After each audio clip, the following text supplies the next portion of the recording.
Hi, in today's video we're going to be making this really fun animated logo.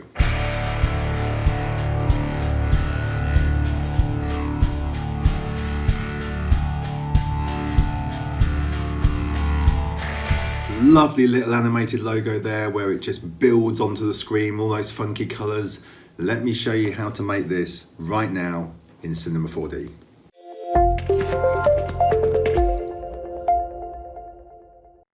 Right, let's make this fun, colourful, animated logo. It's got a little bit of a sense of graffiti about it, hasn't it? Yeah, right. So let's get on and make this, shall we? Right. So what we do? Let's get a text spline this time, and what we're going to do? We're going to type in. Let's just type in logo. Okay. And I want to choose my good old favourite font, which is Astounding Squared. Okay, and I'm going to just put that in as bold. Now what we're going to do, we're just going to use this to generate a spline, which we're going to draw on. I'll show you how we do that. So if we just go to the front view, and then we just enlarge this up here like this. Okay, what we're going to do, we're just going to grab the spline pen here, and we're just going to draw our spline. So what we're going to do, just go. It doesn't have to be spot on this, right? This is just like a graffiti logo, right? So if it's not absolutely the same as this typeface, do not worry, right? All we're trying to do is just get a close look. Now, what I would say is don't have really sharp angles like there is here. Round them off a little bit, and I'll show you why when we start building this scene. So if we just click there like that, just put a little bit of a bend there, a little bit of a bend, say there, and then to there, right? And that's that one. That's it. That's all we need. So that is, let's call that L, being the first letter, and then we then want to click off that. We don't want these to be joined. These want to be separate. So make sure you just create these as separate splines. Okay. If we do the O, just the same. Just bend these like this. Just roughly go around your inside. You know, just stick to the middle, and then just create these things. So that one we'll call O. And let's put these in order so we see the word here. Now click off everything and then start again with the G. So we'll just create something like that. So we get a round at the beginning, then we go into this where it curves, and then into here. A little bit of a round there.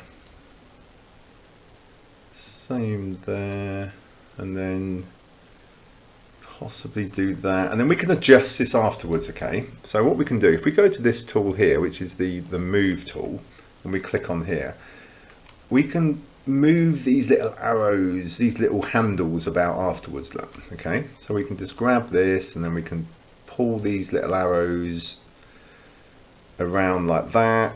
But look, honestly, do not worry if it's not just right. I mean, this is literally just a look. It's not really going to matter the time we've applied all the effects to this. Okay, so we're just looking for a spline like that, and then the other, right, so we call that G just to make sure we're not losing track of where things are. Pop that in there.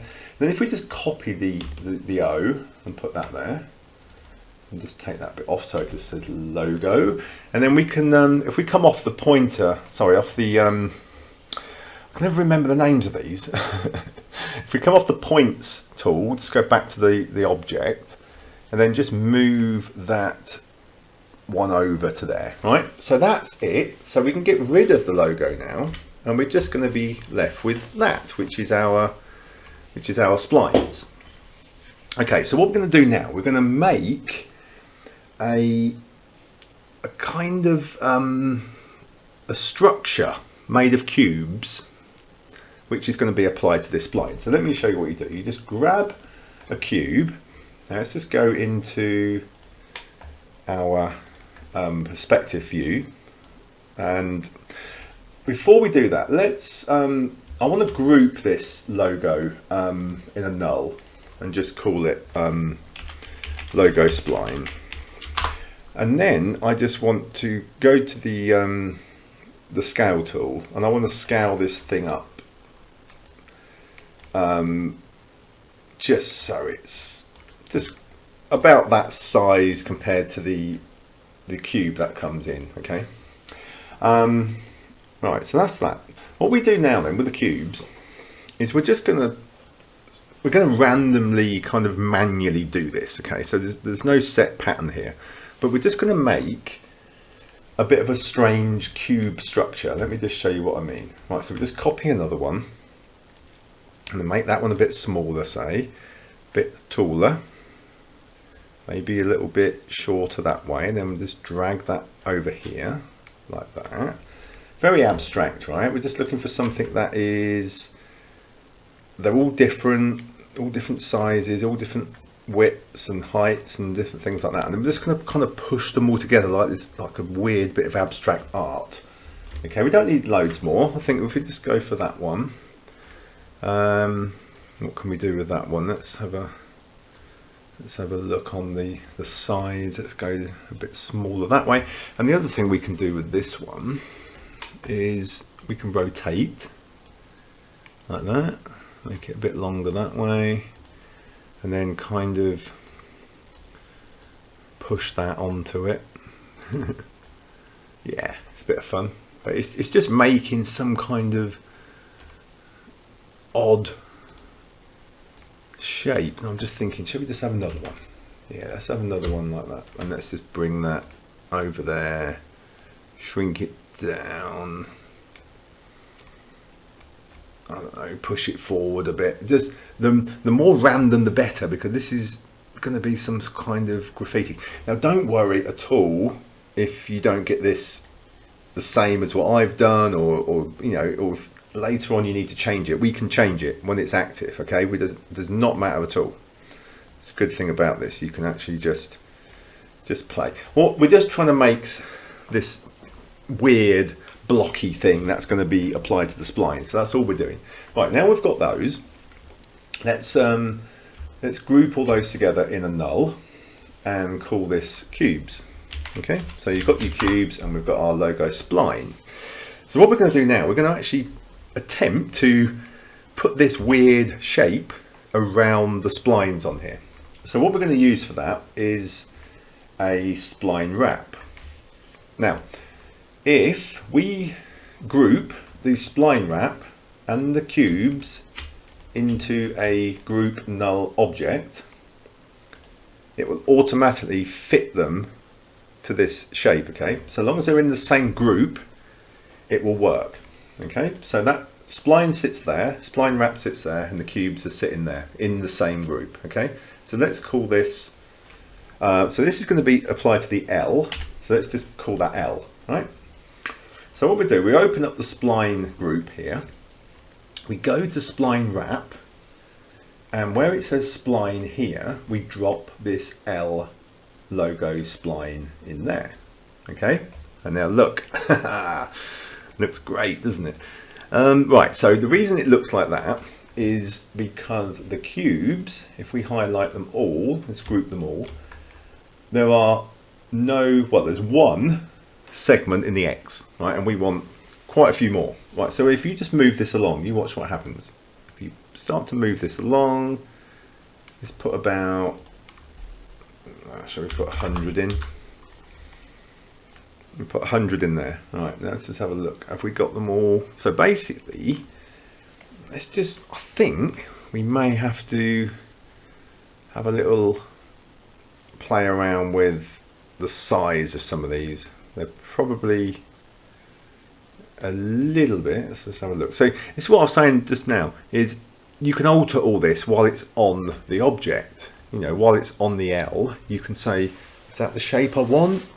Don't worry about it. Let's come in here and, you know, just mess around with these shapes. Quite like that. It's sticking through it. It's quite nice. Or you could push it out that way so it sits around the back. yeah, literally, what we're doing here look, is we're just trying to create some interesting kind of geometry, which could be a really funky idea for a logo. Okay, so this is what we're doing. We're just going to do this. Now, what's that one? Let's have a play and see what that one is. So that's that one. Let's see what happens if we can stretch that out. We can stretch and play around with this one here, which is the angled one. But it's a really, really interesting thing, isn't it? You know, the way they all work and just block onto here. So what we're doing here, look, is if we go to Spline Wrap, these are all sat on the spline. And there's a lot of controls on here that I want to try and explain them all to you.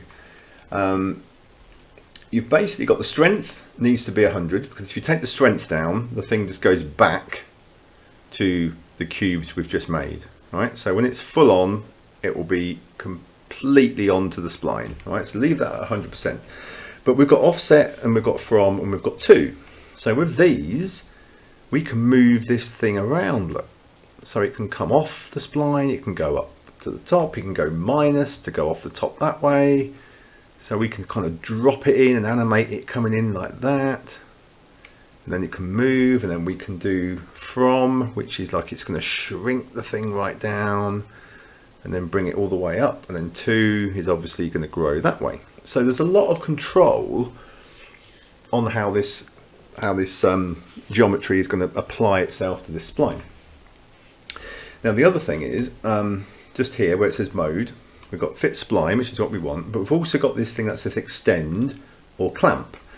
Now if you have it on extend, and you, like I've just shown you, we go off here on the offset, that disappears off of the spline completely, okay? If we click here and say clamp, and we try and take it off the end, it all disappears into the end of the spline. Okay, and if you try and go that way, the same thing happens. It all bunches up and disappears. So it depends what effect you want. The effect I've done in my logo at the start of this, I had it on extend because I wanted these to kind of draw on from off scene and then come onto the scene and then draw into the shapes. Okay, so I've left that at extend. Right, what else? We have got size. Now, this is a really nice one. If we pull these little arrows around, these little dots around here, let's move this over a little bit so we can see the other end. Here we go. So we've got a dot each end, look. So we can move one of them down, and look what happens. We can have this, we can have it kind of bloat out, or it can kind of skinny in like that, look, and all these different shapes. Or if you want it angular and not curved, if you right click here and say reset, it seems to just go to a nice line without the curve on it. So we can just have like definite angles here without the curve. But look at the control you've got. You know, you can have it skinny here, you can have it thicker at the top, so it just adds a little bit more dramaticness to the design. We've got the size strength, which is good because we can actually just take that off and the whole thing will just disappear. Look. So if we're bringing this in at all and we don't want it to be seen and then it appears, then we've got a really good control there with that. So we could record in this keyframe at certain points as well. Spline size. It acts a little bit like the size, but this is adjusting the spline and not the size of the objects that are on the spline. Okay, it's only when you start to use these that you see the differences and how they move about on the spline. Okay, so just have a play with these and experiment with them. Okay, now the next one is the rotations. Okay, these are quite interesting. If we add some rotation, it will twist the geometry round like that, like a candy twist. So again, really nice in animation, these, because we can keyframe them coming on to the scene twisted, and then as they settle in their logo position, they can untwist or they can twist a bit more the other way. all sorts of control here. Okay, and we've also got banking just here, look. So we can apply kind of like a round, you know, like a Formula One car banking round corners. So rather than it be flat, you can actually angle it like that. So it's like it's all got a kind of curved, edged banking to it as well. Look. So if you see it from the side view, you'll see what banking's actually doing. Okay, so it starts off, if we put that in at 0, it's all nice and flat, and then we can just add this banking control, so it will twist around on itself there. Really nice little touch as well. Again, all of these can be recorded as keyframes as the logo is coming into the screen. So and then you've got spline rotation, which is very similar to spline size, where it just rotates the spline and not the objects. Okay, so just have a little look and play around with those until you get these desired effects. Okay, it depends what sort of logo you're after, but there's lots of control there. So what we do then for the rest is we just copy the same system now. So we've got the L, and we just want to control copy that down, and then we call that one O. We're going to spell the word logo again, and we're just going to go through the same system where we go onto spline, and then we want to replace this spline that says L with the O. Then they'll jump onto the O. Okay, so if we just go through doing that until we've got them all, and call that one G, and then we go on to the spline wrap, and then replace the O with the G spline, and finally let's create the final O spline and replace the G with the O. Okay, so we've got that. Now that is using all the cubes. They've all been copied, and all the cubes as they are on the L. Okay, they've all got the same, but we've got now flexibility. We can control these cubes independently. Okay, so we're on the last one here, aren't we? Yeah. So have a look at this last O. If I just do this, look, we've got total control to make these completely unique from each other. Which, you know, we've got a whole bunch of cubes here, look, and they can all be moved around. We can shift them up like that, just push it round that way. You can push them out a little bit, push to the front, go to the edges. Absolute control to make them random. What we don't want is each one of these letters looking the same. Okay, so we can just play around with these cubes, and we can twist some of them different to how they were on the other one. Look, so that one's got some twist. You can probably start to twist it that way, so it angles out of it. Look, if you want it to look like it's, you know, so much control with this, unbelievable control. So what I'm not going to go through doing all of that, because it's just a lot of kind of personal preference really on how you want these set up. I'm just showing you the principle of this. So we've got our letters, and we've got our independent controlled cubes that we can do what we like with. And what I'll say now is another great touch now is creating some material that we're going to apply to these cubes. Now, because we've got different cubes, we can apply different textures, different materials to different parts of this. So this is fun. Okay, so if we come here, and let's just have a nice bright pink, and let's go to reflectance, and then let's choose something like a ward. Keep that about like that, probably a bit of specular on that one, and then we will add a Beckman on top. Okay, so we're going to call this one reflection, and then that's add, and then the default specular is normal. Okay, so it's adding the reflection on top. And what we're going to do here is we're going to take off the roughness and the specular, and we're just going to add the strength. Okay, And let's have a look, what can we do? We need to put some colour into the specular, I believe. Yeah, so if we go to the specular and add a little bit of pink into that one, we've got that. Let's just see if there's, if we go to layers, and we can actually, yeah, we're going to take some of the global reflection brightness down, just so it brings this kind of really shiny, kind of looks like a snooker ball, doesn't it? Like the pink on the snooker table. So what we do though is, let's start with the L, and these are the cubes. So we can just go, right, we'll have a pink on that one. Yeah. Now if we copy this texture, this material, sorry, and then here we just go and make a few changes. So we'll have let's have a real funky lime green.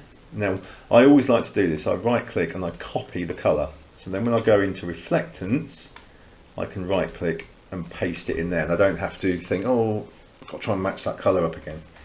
Okay, so we're just simply going to do that, and then here let's drop it on that cube, and let's do this again, and let's have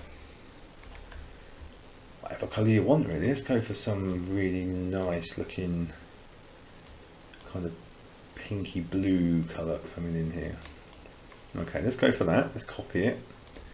Reflectance, right click, paste. So we've got that one. Let's drop that onto another cube.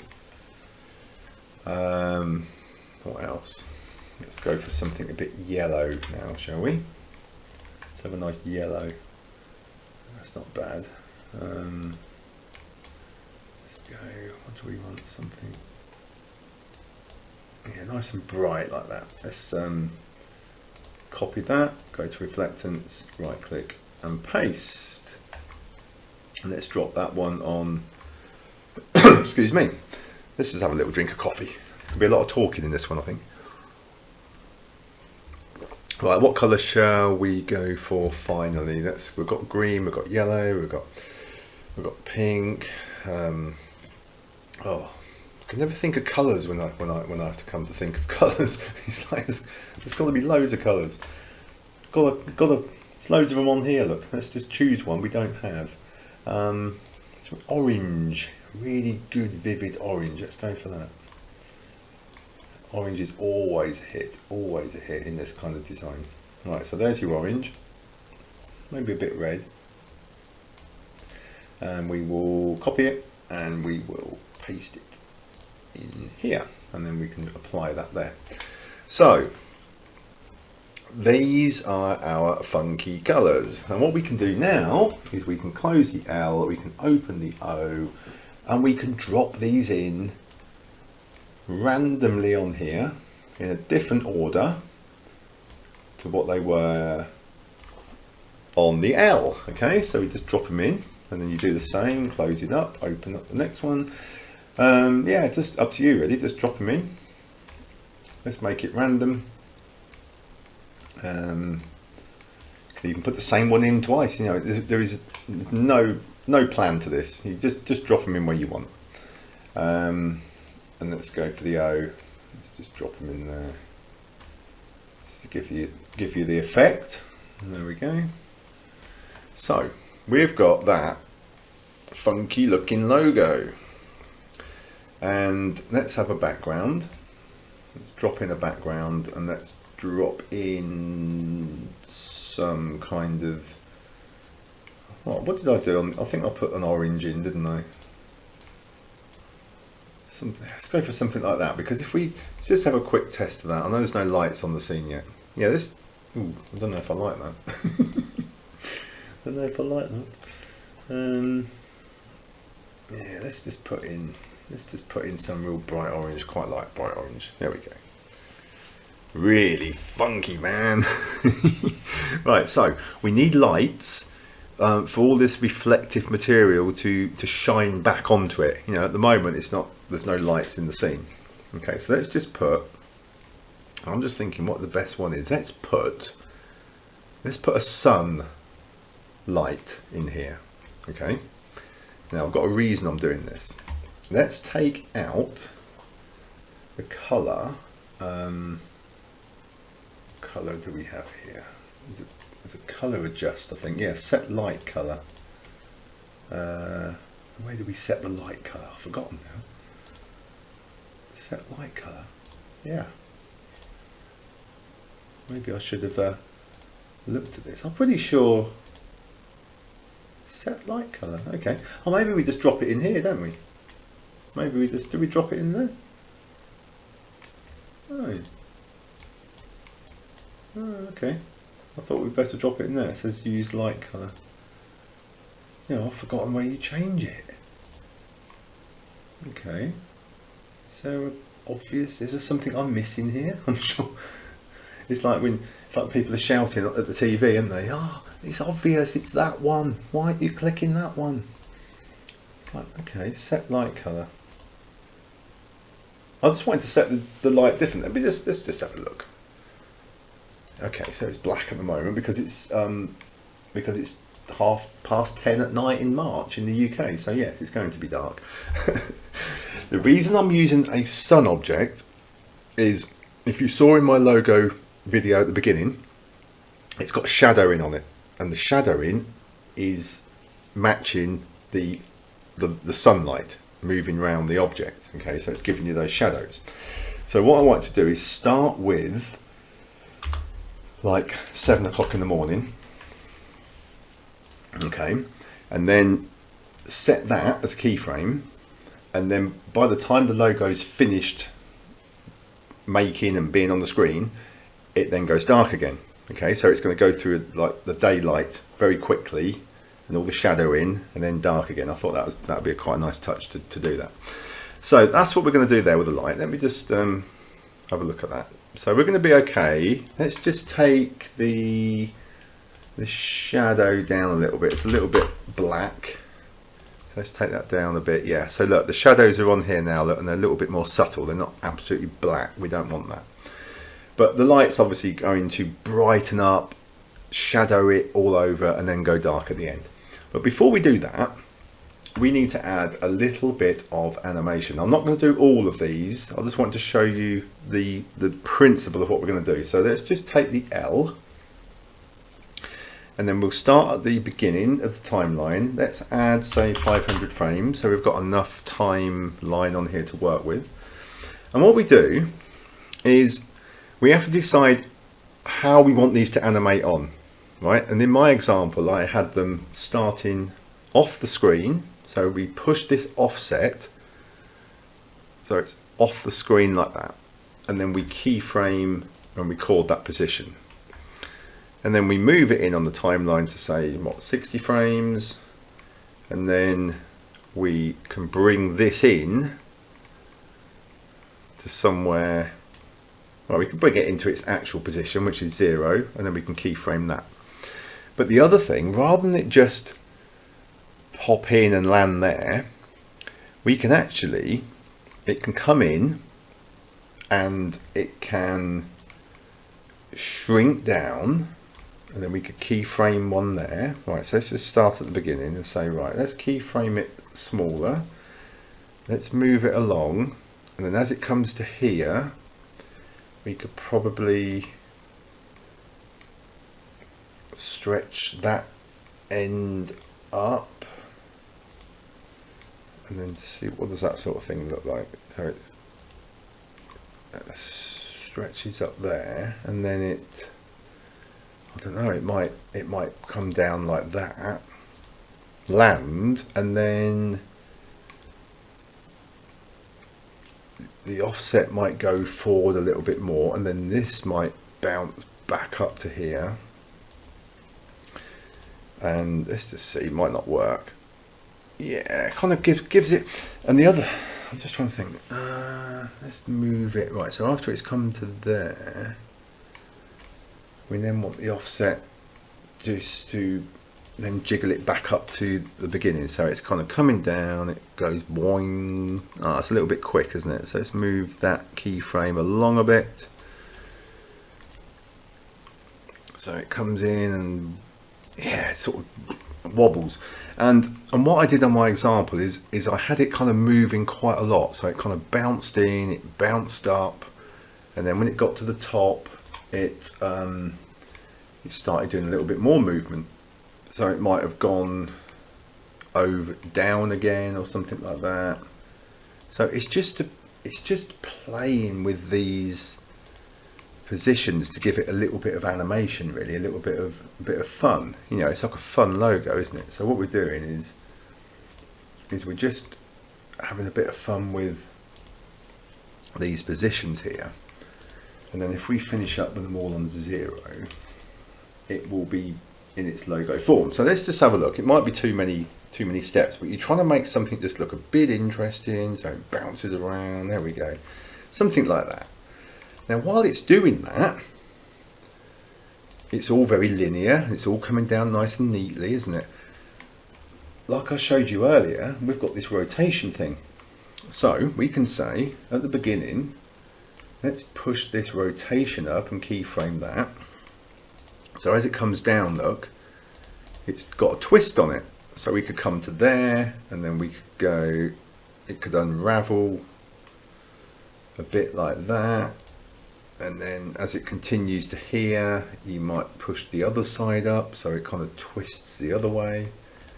And then it settles in there. Maybe it unravels. You've just got to try this. It doesn't always work straight away, but you might find that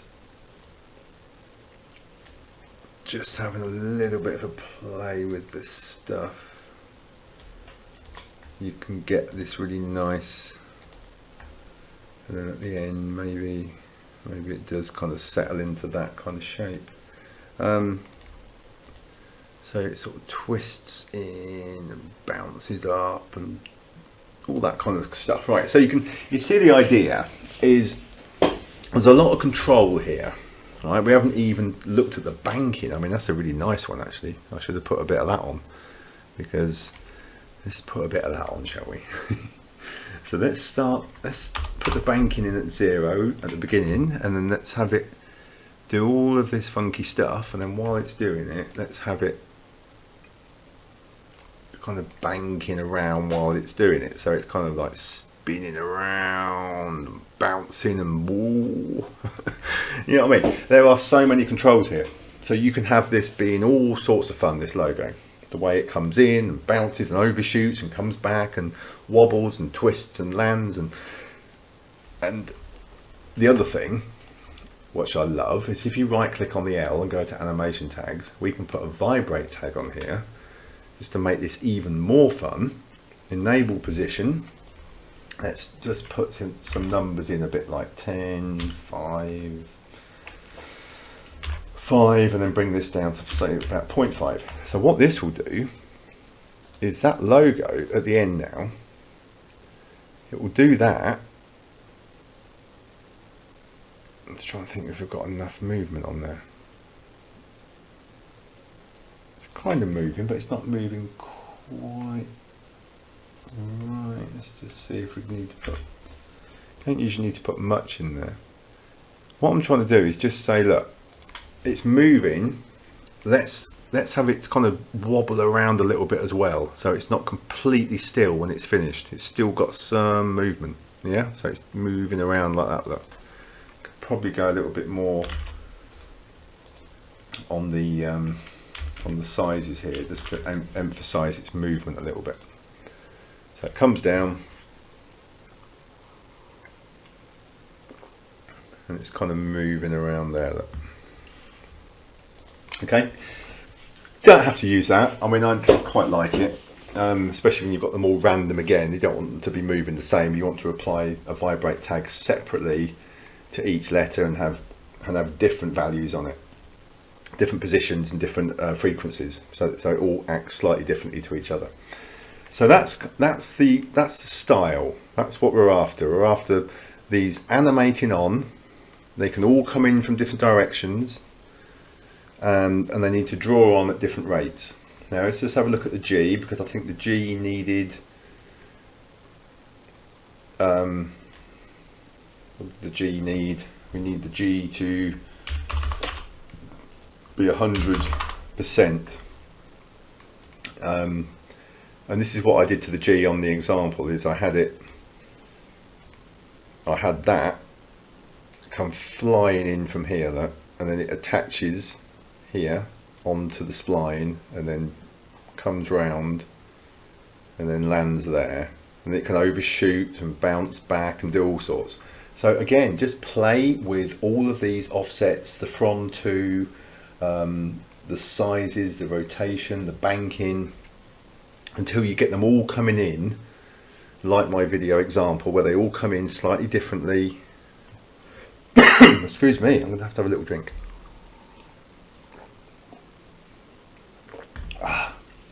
Talking too much. Excuse me.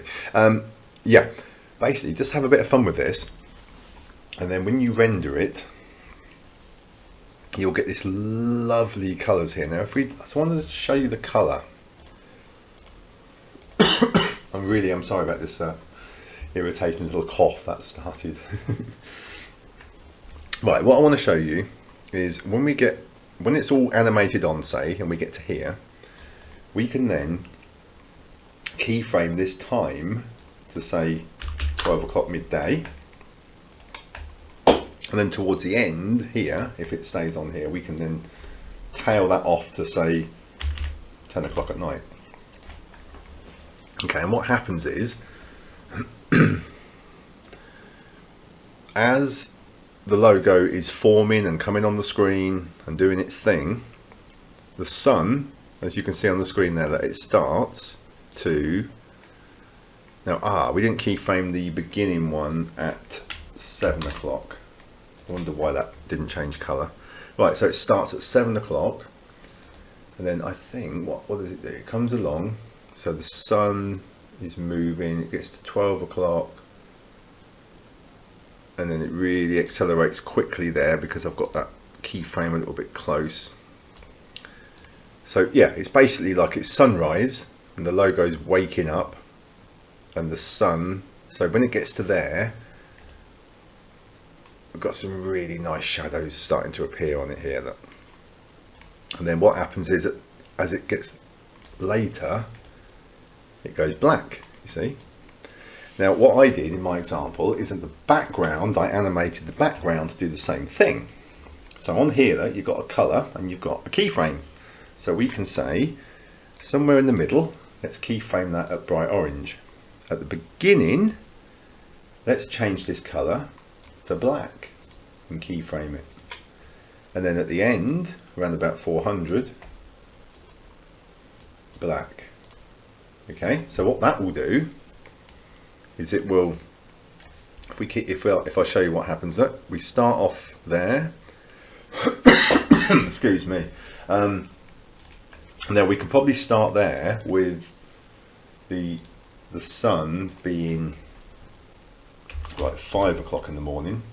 Okay, so if we look at that, it's completely black. And then as we come in like this, that's now 7 o'clock, nearly 8 o'clock in the morning. We've got those colours.